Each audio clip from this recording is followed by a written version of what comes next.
Hello everybody, welcome back to the channel. Thanks for joining me today. I am in the magical surrounding of Stephen Bull's backyard of his, of course, Georgian house over here in London, in SE1. It's a fantastic place to be.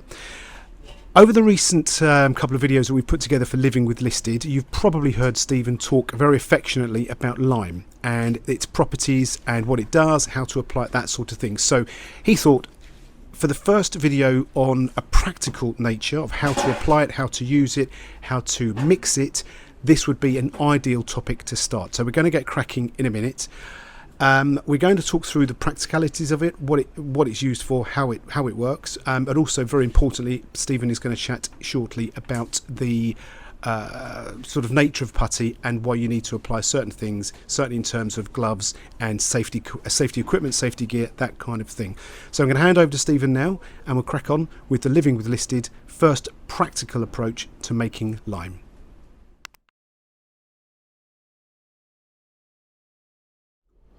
Hi, good morning.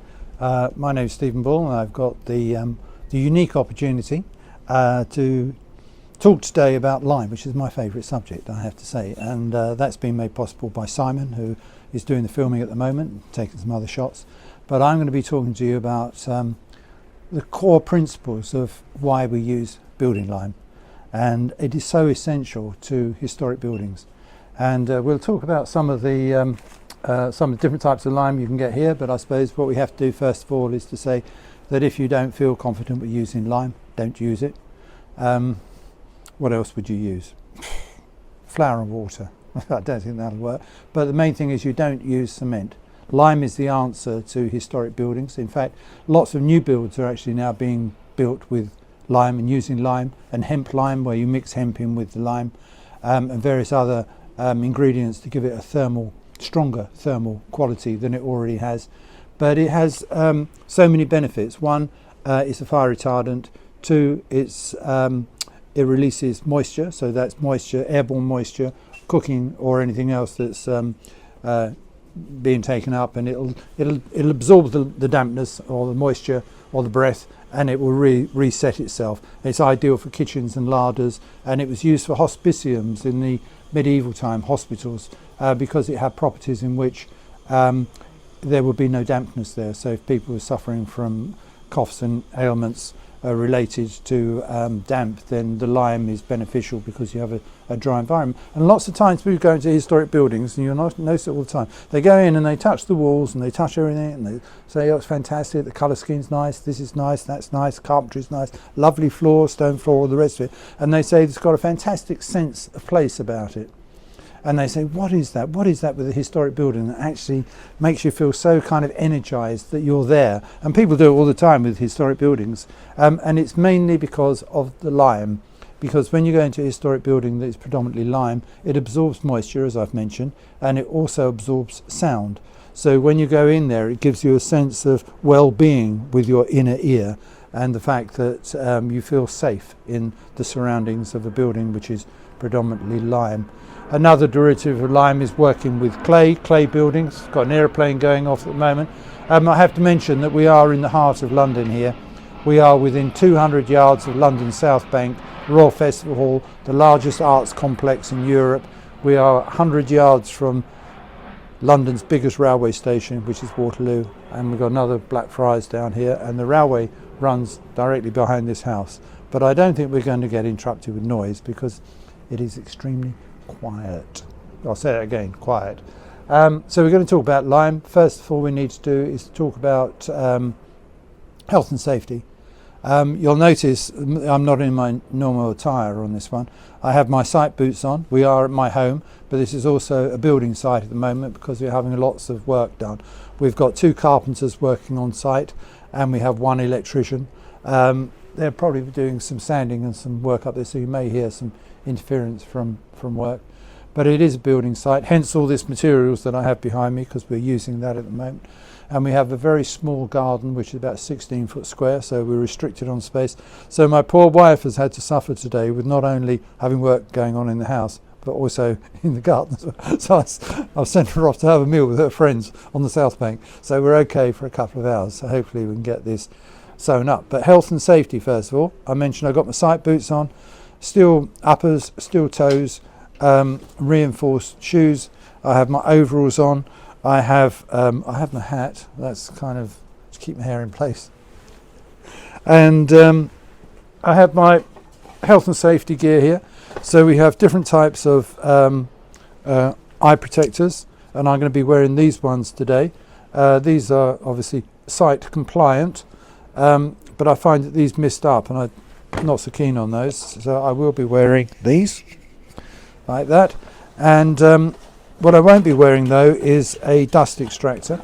These, I've just borrowed these from my son, so I can show you the two types of dust extractor that we have.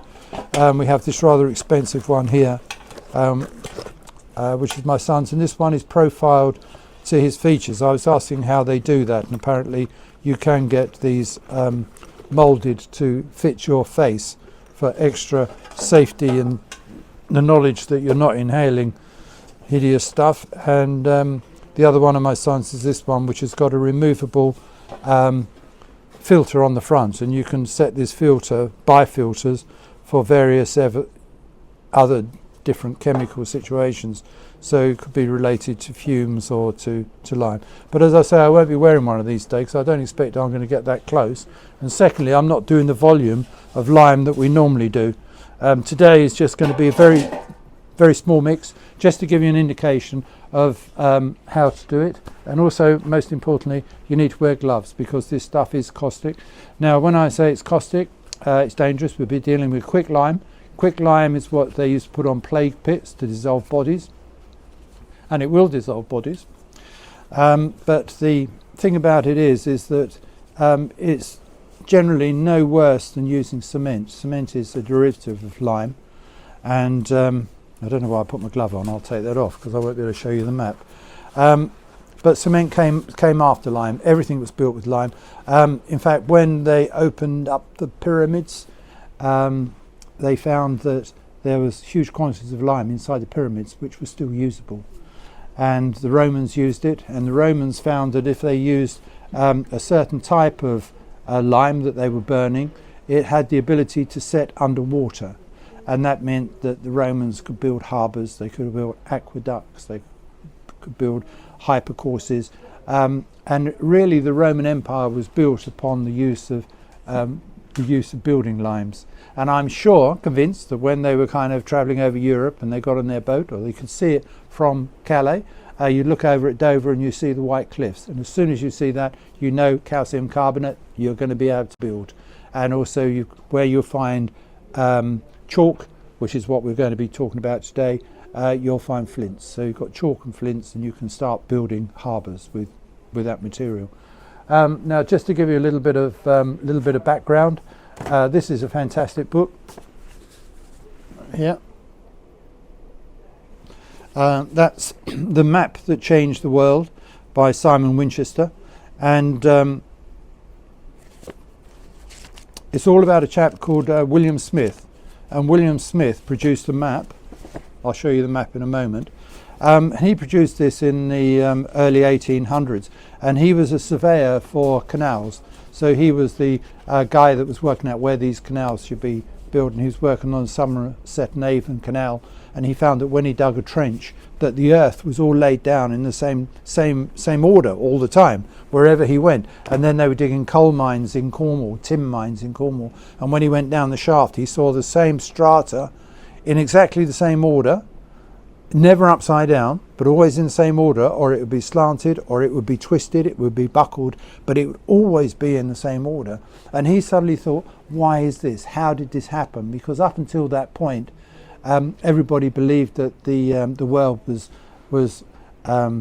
had developed as per the Bible, and what William Smith was actually promoting was actually against the church. So no one was really happy with it. But he produced a map, this map here, and this is called Strata, which is how he got his name, Strata Smith, and it's varieties of soil. And I'm just seeing it's got a date on it, 1815. And he produced this map, which we'll show you here, of England. I'm sure that there are equivalent maps for various places around the world, but this is the first. are going to disappear behind the map in a moment. And this fantastic map here shows you where all the minerals are. And this was from his calculation. So he travelled around the country trying to find out where all the minerals were. Mainly, not necessarily looking for lime, but he was looking for tin and he was looking for coal. And if he produced a map as to where all the minerals were, then he could actually sell this and hopefully make some money. And what we're particularly interested in, I'm particularly interested in, is this blue seam that runs right the way across here, down to the Jurassic coast, which is Lyme Regis, which is a really strong band of calcium carbonate, which is a good building lime. So we know that we have a map and it shows you where the materials come from. Simon's going to take that. And then this is a modern version of the same map here. And I bought this one yesterday, and you'll see that it's still pretty much the same thing. So he changed he changed the world as we know it, because he produced a map which shows you where the valuable seams are. And the seam that I just mentioned is the one I'm particularly interested in, which is this one here that runs diagonally across England from the Wash, that's Norfolk, right the way down to Dorset and Lyme Regis. And there's another band of it here in Kent and Sussex, East and West Sussex, and that's where the chalk deposits are. And we know now that these chalk deposits were laid down 280 million years ago, so it's Upper Jurassic. And how do I know that? Because I've got it on a chart. So we know that the period that we're talking about here is Upper Jurassic, the Devonian period as well, when we got the chalks, which is what we're interested in, and the Jurassic. So that's between 180 and 290, I think it is, 230 million years ago. So we're talking about fossils, and how do these fossils get there?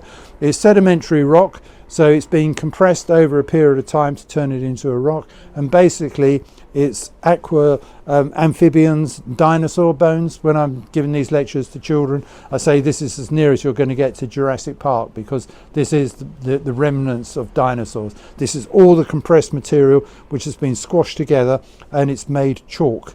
And in between the chalk, if you know England and the south coast and the White Cliffs of Dover, you'll always find bands of flint within the chalk, and that's where there was a deposit of seaweed or some kind of messy, gungy stuff that's been compressed, and that makes flint. So where you find chalk, you'll find flint. And lots of chalk buildings are made with chalk and brick, and they're faced with flint because flint can be napped and it can give an impervious weather face to the building, protects the soft lime. So we've talked about the map, we talked about the book, we talked about where it's come from, and then here we have my lime samples.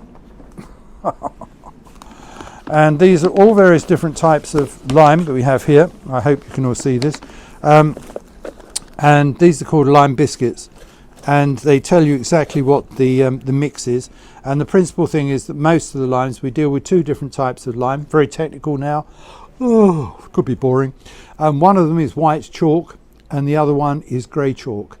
And we use grey chalk for anything like basements, and the Romans would have used it for harbours and so on, because that gives you a very strong, waterproof to a degree mix. The white chalk is what we use for above ground, and that has the ability to release a lot of moisture. Obviously, the stronger the lime, the less moisture it releases. So you have to use the right lime in the right places, and that's just down to experience, really. But as we go on, you'll suddenly think to yourself, hey, you know, I want to have a go at doing this, or you might just suddenly say, can't be asked, but hey, that's your privilege.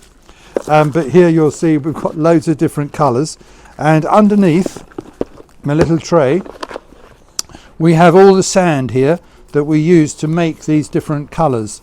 And here we have what's called W50, which is has got some granular in it. This one here is SWPS, which stands for Southwest Pit Sand, and that's got lots of stones and bits in it. And then we've got this one here, which comes from Chard in Somerset, and this is where we get kind of feely about our kind of materials. And when you look at lime in between brickwork, you can see that it's got lots of little flecks in it. I'm trying to see if I can show you some of these little flecks. We can do a bit to camera in a minute. Can you do a close-up on that, Simon, with your other camera? Or on that? So here we've got lots of little bits and pieces, and all this material here gives the character to the lime. So if we're being very purist and we're working on historic buildings, then we would match the aggregate, that's the sand, to the building that we're working on. And if we wanted to do a specification, we could take out some lime mortar from the brickwork of the building we're working on and send it off and have it analysed, and they'll tell us exactly what the makeup is of the aggregate, and then we can introduce bits of charcoal or bits of unfired material or bits of chalk back into the mix to actually replicate that pure mix. So that's lime, pretty nice stuff to deal with. It is we basically use, it's a limestone, so it's either chalk from the South Downs, or if you're going further north towards Buxton in the Midlands, Buxton and the Midlands, you will find that you start using limestone. And the idea is that you get a chunk of material, you build a bottle kiln, or you can build a kiln in a field. Nearly dropped it. And then you stack it full of chalk, and then you put brushwood in there, and then you burn it, and you burn it for 24 hours.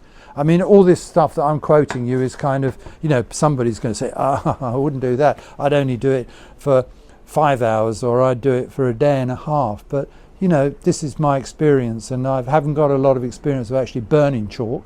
I've got the experience of actually using it. So I get it from my suppliers already prepared, ready for me to mix, which is what we're going to be talking about now. How you mix it, how you apply it, and how you look after it. As you're using the mortar that we're going to make, you make mortar for brickwork, that's in between your brick courses, or you make it for plaster. And this is a bit of lime plaster work that we've got here. And if you're using it for plaster, for ceilings or for walls, then you use exactly the same mix as we're going to do here, except that you go to a finer mix until you end up with this very fine kind of plaster of Paris finish on it. And here we have a lathe which is in between, being squeezed up between the nibs of the lathe. So the plaster's been squeezed up, and then it curls over, and then it grips onto the lathe, which is how you do ceilings, and it's how you do walls. Get a nice undulating finish, and this has got hair in it to act as a binder. If you're using it for brickwork, you don't need to put the hair in it, but we'll cover hairing the lime when we do lime plaster for walls and ceiling, and we'll also be covering the lime. I'm looking over here at my lime samples. We'll cover the lime when we're actually doing brickwork. So there'll be later programs that we can bring to you. But today it is lime. So here we're going to start doing a mix for you. I keep all my old lime because we introduced this back into the mix. I mean, some of them are quite nice because you can see we've got some nice blue lime wash on there. I'll show that. It's well haired. It's a nice bit of lime. Some of it you can tell if it's got lots of black bits in there. So sometimes you can see if it's been rendered onto a fireplace because it'll smell of sulphur. But it's all part and parcel of having this tangible thing that you work with. And as I say, it's better than cement. Reasons why it's better than cement. This is a piece of timber here that is a wall plate in the roof, one of the roofs that we have up here, and it supports the roofing spars. And this is where the lime has been up against it, and interestingly you can see where the saw marks are on this piece of timber. We know this is original to the building because I took it out 1826, but the other side of this was encased in cement, and that's what it's done to the timber. What's happened is that cement will set too hard, and it will trap moisture, and the moisture cannot be released. So that means that it rots whatever it comes into contact with. So this is water damage, and these bits here are where the branches were on the tree. That's where the hardwood is for the branches. This piece of pine, but it's completely destroyed the timber. And the other side that had the lime on it has been perfectly all right. So that's what it does. Cement does to timber. It doesn't release the moisture, and then what it does to this is a piece of cement that was just laying in the bottom of a bucket, and if it rings like a bell, and that's because this piece of lime that we have here, this has probably got 0 newtons, and now newtons is a measurement of strength. Sir Isaac Newton worked all this stuff out because he had a big brain. And this was set up to, in fact, it was set up in the Kilcaddy testing station, which is just over there on Southwark Bridge, because a standard had to be set for building materials, particularly if you're building buildings, bridges, St Paul's Cathedral, big stuff that holds big stuff up, and you don't want it to fail, and you want to know what the failure rate is.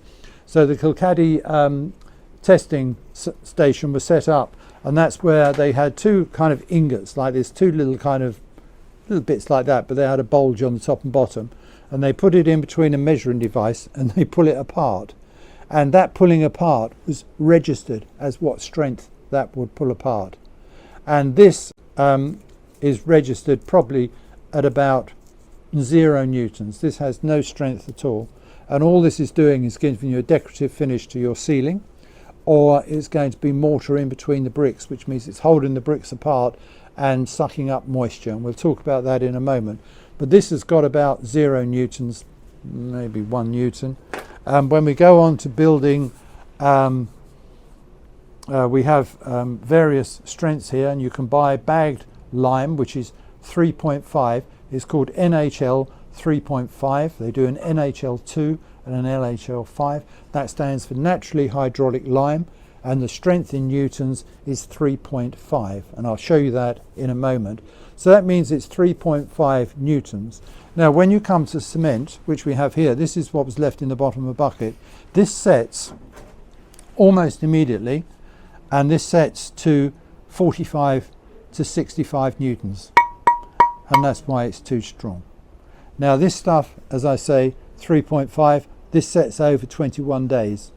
So it's a very gradual set. So you would spray it with water, you'd look after it, even with ceilings and walls, we spray it with water. We let it take up its moisture, we look after it. Cement just dries too fast, too quick. And the problem with cement is fantastic if you're building a bunker, or a nuclear bunker, or some form of foundations, ring beams, foundations for bridges, where it's its own beast. You're actually you're working with the material. But you wouldn't use this in brickwork in an old house, because the bricks themselves are probably only maybe 50 newtons, some of these soft red bricks. So it means that your cement is harder than the brick. So if there's any movement in the building, the cement will survive and the bricks will fail. So with the lime that we're using, I'm looking over at my wall I built here. You can rake out the mortar that you've used on previous occasions. You can reintroduce it into the mix and you can reuse it again. But the most valuable thing in building a wall and doing brickwork is the brick, because that's got the biggest carbon footprint, and they are expensive and they're handmade. They've always been expensive, and they're expensive to move onto site. So the thing with the lime is that you rake the lime out, and the sacrificial bit of a wall is the lime course. And when it rains, the water runs down the front of a building.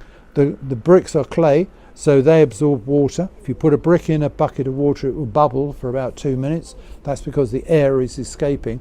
It does the same in reverse when it's raining. So rainwater will run down the front of a building. It'll get absorbed by the brick, and during the summer, the lime will draw out all of that moisture in the brick, and it will release it out through the brick joint. And that's called evaporation, or people say lime breathes, and that's what they mean by lime breathing. It hasn't got a little set of lungs and can't blow air out. It's actually drawing up moisture, and it has the ability to release it. Modern gypsum plaster hasn't got the ability to release moisture, and modern cements don't have that ability. So we're looking at buildings, historic buildings, Georgian buildings, medieval buildings, going back to even Roman times, that haven't got foundations, they haven't got damp-proof courses, so you need lime to do that job for you, to release moisture, and also you can reuse it. This is a piece of plaster we brought off of a wall. I drag this around with me all the time. I show people and they go, oh, that's really interesting, and then I'm sure they go, he must be mad, he just collects bits of cement. But this is off my wall in the kitchen. So this is, someone has decided in my house to plaster a wall in cement. So you can see that if you were in the room there and you're talking, you get an echo, you get a hollowness to it. It's an unpleasant environment, where if this is lime, this is very soft. I'll tap a piece with my hammer in a minute. But what happens is that the cement goes on really too thick. You can see how thick that is, and it grips the bricks, and you get this barrier between the bricks, which are possibly might have moisture in them, or they're trying to move with the ground conditions, and then you get this really hard cement on the outside. And what happens is that you'll see, if cement has been used in an old building, it will crack from a plug hole to the corner of a window or to a light switch, and that's where a cement wall has been rendered in cement. They've then cut out a hole for a socket, and they've cut out a hole for the light switch, and because the building is gradually kind of moving very slightly, it will crack between the two, because cement is unforgiving, and it will just crack and fail. Now if you've got it on an exterior wall, it will crack, it will fail, and it will let moisture in, and the moisture won't get out, and that's why most buildings fail. If there's any timber in the wall, the timber will rot, as I've shown you, because it can't get out through the cement. So that's why you must use lime-based renders, lime-based mortars, and lime-based plasters for ceilings. And you can see here, if one so wished, well, that's all cement. But these soft bits here, this is where it's gripped the lime. And then you've got bricks. It pulls all face off all the bricks. So you've actually damaged your wall by using cement. It's such a terrible mistake. And just for an extra whammy here, we've got cement, and then we've got this gypsum plaster here, which is the pink stuff, which is the hydrophile. So that means it will suck up moisture, but it won't allow to release it. And then someone's painted this wall with a plastic paint, a vinyl paint. Vinyl is a plastic. It's like a bin liner, but mixed in with paint. So it goes into this kind of plasticky, nice flat finish, but it doesn't do the wall any good. So all in all, the main thing that you've got, which is your building you're trying to look after, is being compromised by the surface finishes that you're putting on it, if they're not kind of user friendly with the building really. So that's what we're looking at. We're looking at materials which are sympathetic with the building, and we try and put them back as close as we can to how it's first built. Look at the mess of my trousers. If we put the building back to how it was when it was first built, these buildings are 200 years old, they're going to last for another 200 years. If you use cements and inappropriate materials, then they're going to fail within 10 years. And all the work that I have to do, it was my mission at one stage to remove all the cement from London. I haven't achieved that. I'm still working on it, but I'm running out of time. If we can just get the historic buildings all repaired with the appropriate limes, then it's going to be happy days.